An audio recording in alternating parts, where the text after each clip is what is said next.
I light a candle and kneel before the statue of the Virgin, Our Lady of Charity, dressed in gold, both she and the baby in her arms, copper skinned like her people.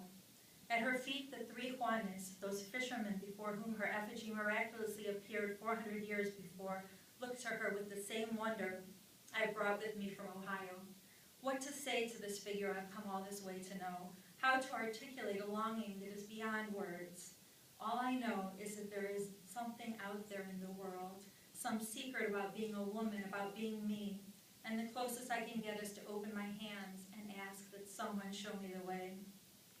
I look out at the sanctuary's stores of statues and stained glass, candles and prayer stations, the marvelous stuff of Catholicism, so different from the bare congregational church of my childhood.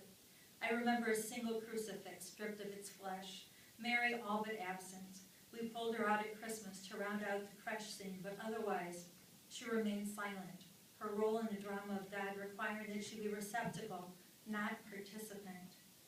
Yet here her image appeared everywhere, as Our Lady of Charity and Our Lady of Regla, as the Virgin of Lourdes, the Madonna in prayer, Santa Maria, the greatest of mothers.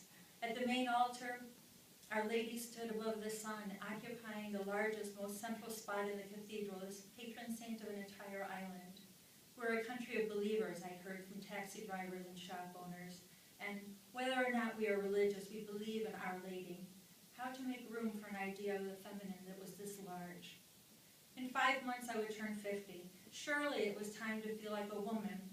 And yet, in spite of all my reinventions, from daughter to wife and mother, teacher to choreographer to writer, I often felt like the same 19-year-old girl who 30 years before stood shivering before Lake Michigan, crying for her mother.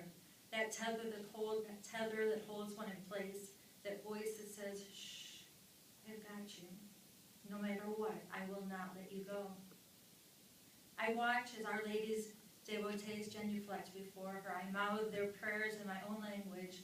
In the name of the Father, the Son, and the Holy Ghost, I say, my tongue tripping over the masculine sounds, the word God in all its iterations, sounding both too male and too lofty to have anything to do with me, as hollow on my lips as a dry bone. The word God is also problematic, not just because of its deference to its root God, but because in my mind it's a word made ridiculous by white New Age women, perhaps no different than myself, whose searching, my searching, embarrassed me.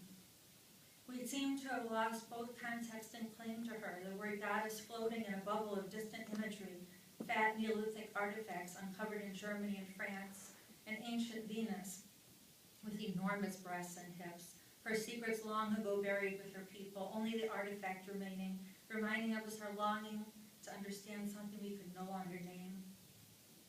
The word that seemed to get closest to what I was looking for, beloved.